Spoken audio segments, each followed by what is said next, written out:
For years, I tried to hide from it. For years, I tried to fight it. For years, I tried to ignore it.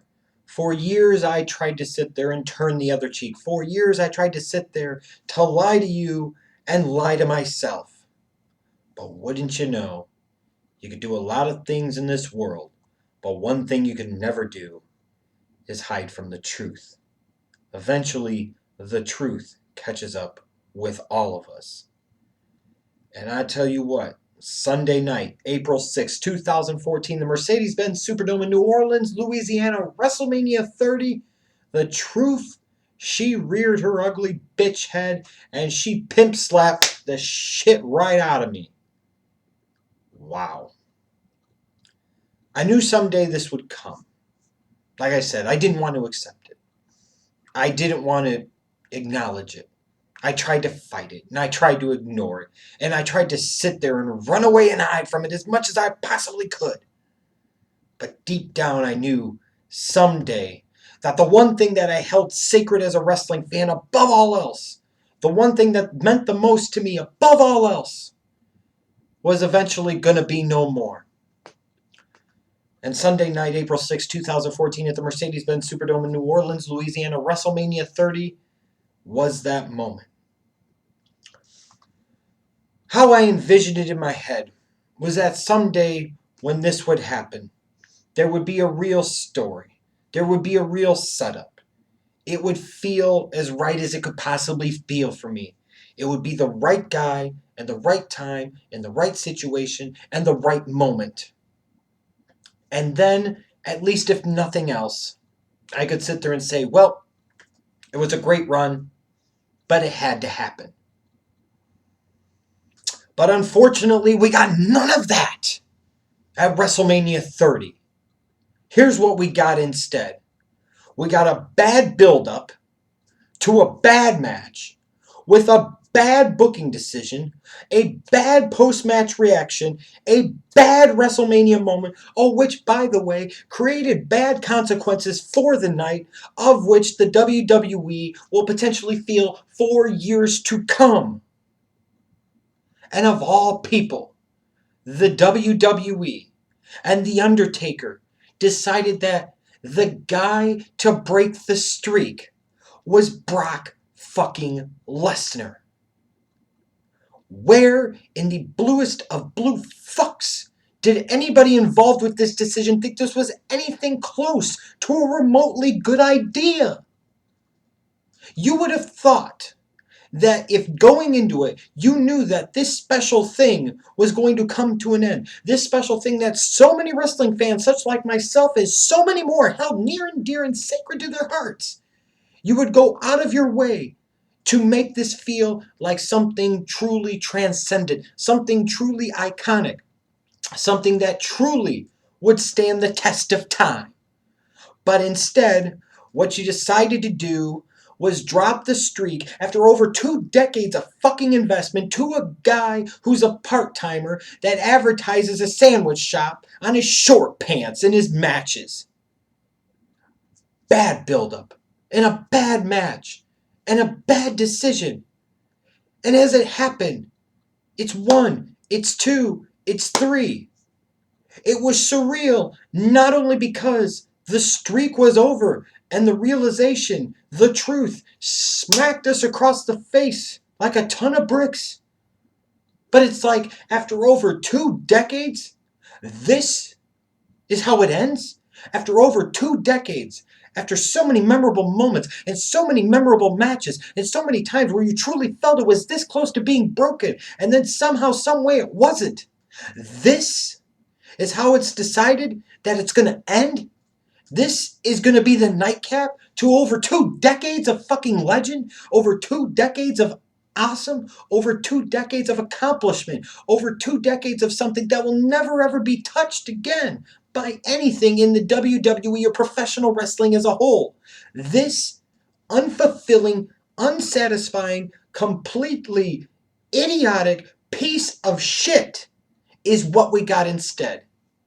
And to me, the truth of the matter is, it felt like it was a great big slap in the fucking face. It's like, after all that time, fuck you, who needs you? This is how we're going to do it. And this is dumb on so many different levels. Of all people, The Undertaker decided he wanted to drop his streak to Brock fucking Lesnar. Why?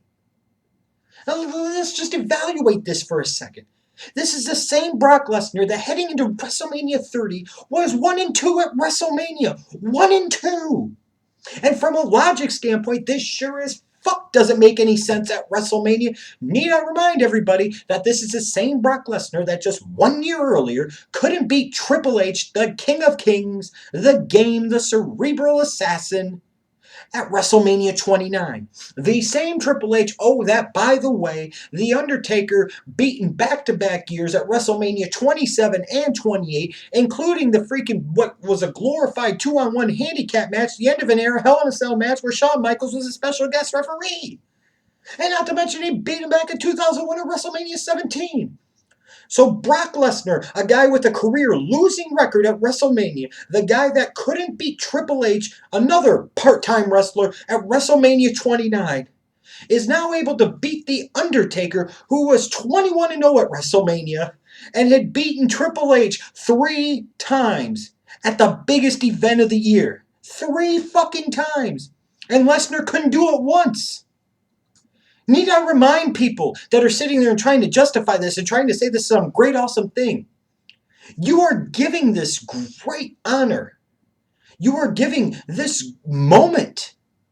You are giving this everything to somebody that, need I remind you once again, left the WWF, WWE high and motherfucking dry after WrestleMania 20.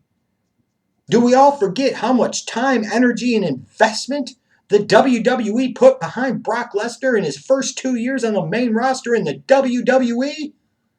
For all the people that are sitting there right now and trying to praise this decision and trying to sit there and say this is a great thing, it's a lot of you same fucking morons that sit there and piss and moan and bitch and moan about the treatment that a John Felix Anthony Cena gets in the WWE. Well, ding dong, dumb dicks.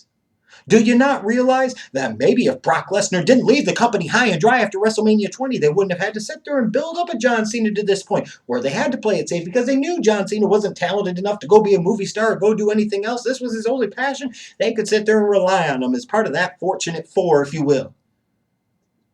People don't think about that, though. Oh, this is great. No, this isn't fucking great. This is incredibly dumb and stupid. You know what Lesnar winning means? Here at WrestleMania 30, it means that the WWE, the same company back in 2001 with the invasion angle, and in no point in time would ever sit there and truly put the WCW over, wouldn't put ECW over, has now sat there and said, you know what we're going to do? We're going to put over another form of sports, another form of entertainment, that you will, that has taken a good portion of our previous market share, a good portion of our audience, and not giving them back. We're going to put the UFC over the WWE. We basically are saying the UFC is greater than the WWE.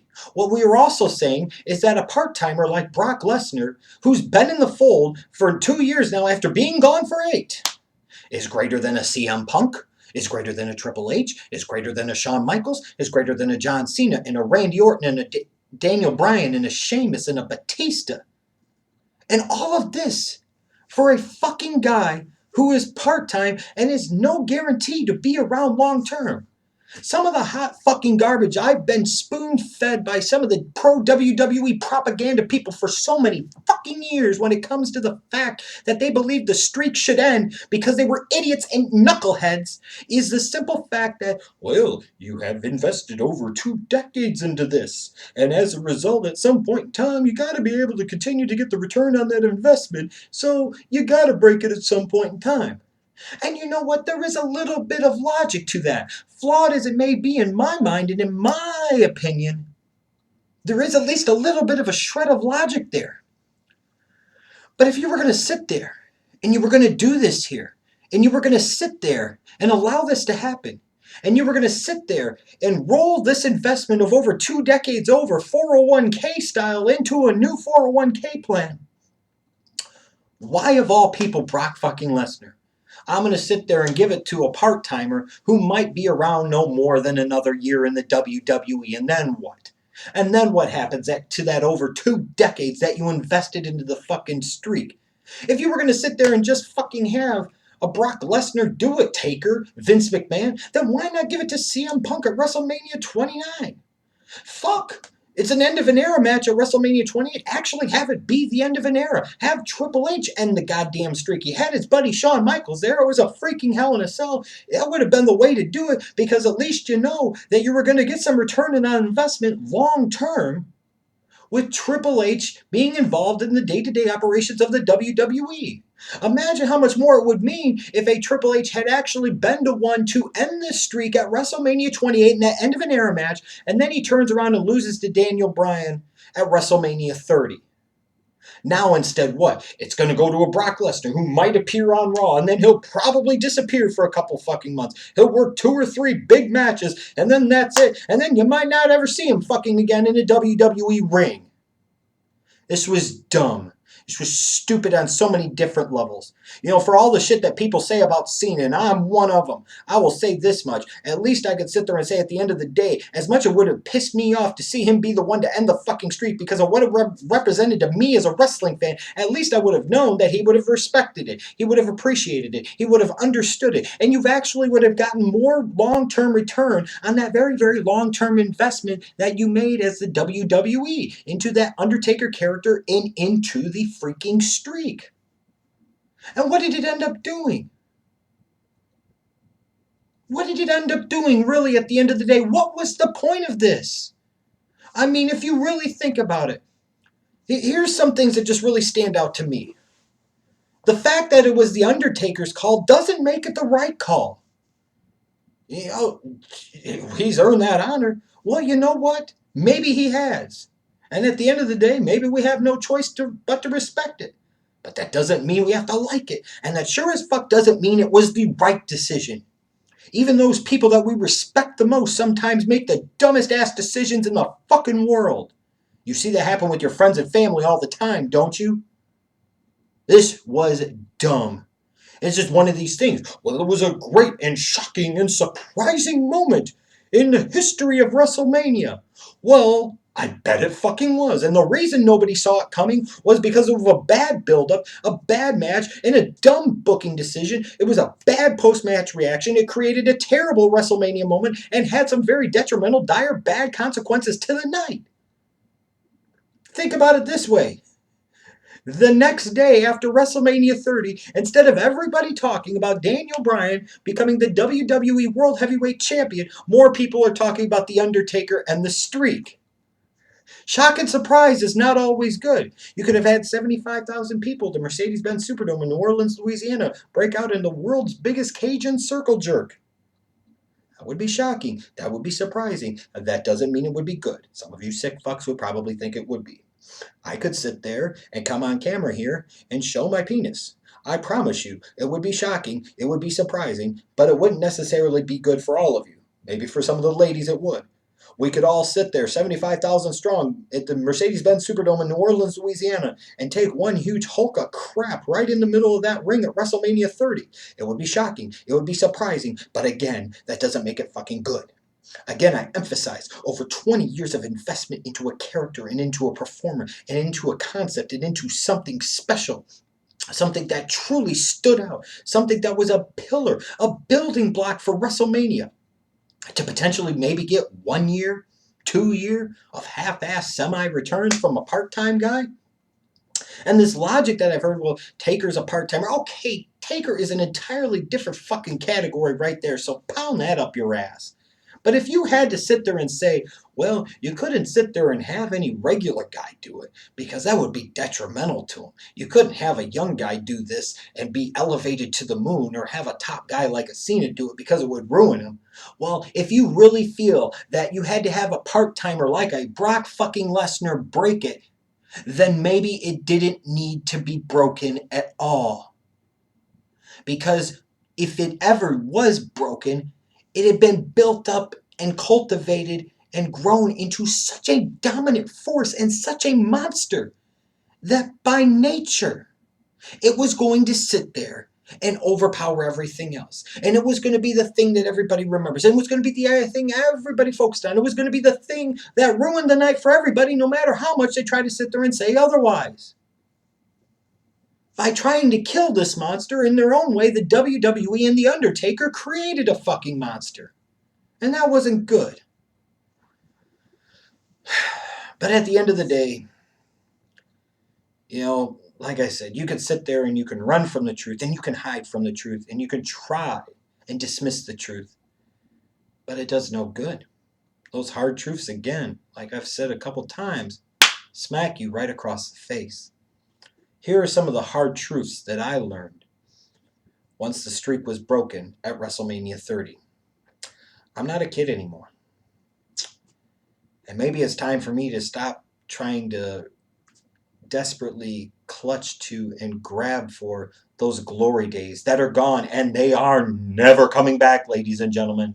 No matter how much you might like something going on here or something going on there, until proven otherwise, there is nothing coming in the future that will ever be as good as the past. But maybe it's time to start focusing on different things and stop focusing on those glory days that are gone and will never be here again. Ultimately, I think the hard truth is that the decision to end the streak was incredibly selfish. This was something that a lot of fans were incredibly emotionally invested in, and a lot of you know that I sure the fuck was for so many years. This was my one chance, my one opportunity to still be a kid when watching something pertaining to professional wrestling, with all the other dumb shit I do, with all the other dumb shit I say, with all the other crap that I have to put up with for professional wrestling. This was my one chance once a year to be a freaking kid. And I'm not the only one. And The Undertaker and Vince McMahon and the WWE ultimately decided that they knew better than we did. Them sons of bitches, it's true. It was selfish. Incredibly selfish. I feel like so many of us were robbed. And once it happened, you can't take it back. But then I really think about it. And I say, you know what? After over 2 decades of following along on this journey as a fan, and after The Undertaker goes through this for over 2 decades, and you've heard reports for years that he desperately wanted this thing to end, and he wanted somebody to break it, and apparently for a few years now has wanted Brock Lesnar to be the one to break it for whatever the fuck reason I'll never figure out. The same guy that left the WWE high and dry 10 years ago now gets this tremendous honor that could have been saved for a young guy or given to a guy that really truly deserved it, and it could have taken him to a whole different level, brother. But I guess if The Undertaker ultimately didn't care about it, why the fuck should I? It feels like over 20 years just shot the shit for nothing. But if Taker's cool with it, truth of the matter is, what the fuck does it matter? I might as well be cool with it too. I'll never will be, but I might as well be. And the truth of the matter is, no matter how much anybody tries to tell you, no matter how much anybody tries to spin it, WrestleMania 30 still ended up being a solid show. WrestleMania 30 did still end up feeling like a big WrestleMania was supposed to. But at the end of the day, that WrestleMania will truly be remembered for years to come as the Yeah But WrestleMania. Yeah, Daniel Bryan became the WWE World Heavyweight Champion at WrestleMania 30, and that was great. But The Undertaker's streak ended at the hands of Brock Lesnar at WrestleMania 30. And in 2040, that still pisses me the fuck off. That's the truth of the matter. It was incredibly selfish for Taker, Vince McMahon, and the WWE to sit there and decide at WrestleMania 30 when it should have been all about Daniel Bryan and it should have been all about him overcoming the odds and obstacles. It became ultimately about The Undertaker and his streak ending. And the truth of the matter was, I knew this day was going to come. But I also know the truth is I'll probably never accept it. I have to deal with it, but I probably never will accept it. I don't know what else to say. After over 2 decades, that's how it all ended. And maybe it's not even just so much the meathead that fucking ended the streak that pisses me off. Maybe it's the fact of the way it was done. And I know you're going to have those WWE apologists that try to tell you, they were telling us they were going to do it, and this was such a great story, and this was so great. then why was nobody riveted by this? Why was nobody excited by this? Why was nobody really amped up for this match in the pre-show build-up? Why was nobody excited during the fucking match? Why was nobody really all that excited when the actual decision, the boom, was laid down? Why did the post-match reaction come across like such a pile of shit? Why did it feel like such a bad WrestleMania moment? I don't even know what else to say. There's so many fucking years. The truth is, at the end of the day, it really feels like at this point, it was all for nothing.